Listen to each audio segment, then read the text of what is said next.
Nebuchadnezzar, the great king of Babylon, fell subject over and over again to selfish desires.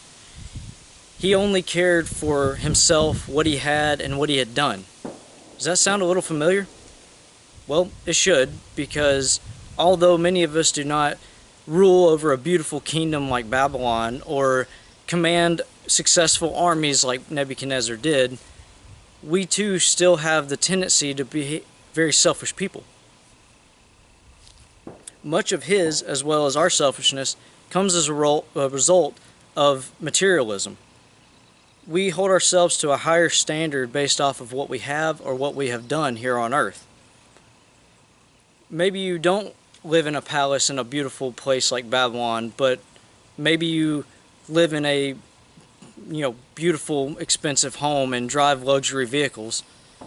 Maybe you don't have the accomplishments of being successful in battle, but maybe you've accomplished being the star player on the team, or maybe your child has.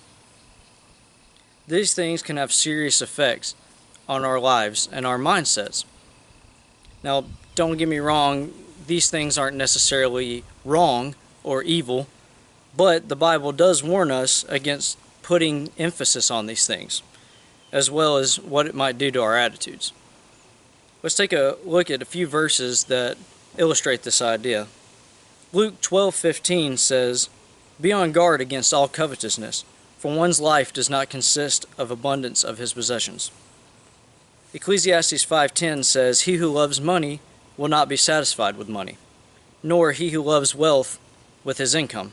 This is also vanity." Philippians 2:21 says, "For they all seek their own interests, not those of Jesus Christ."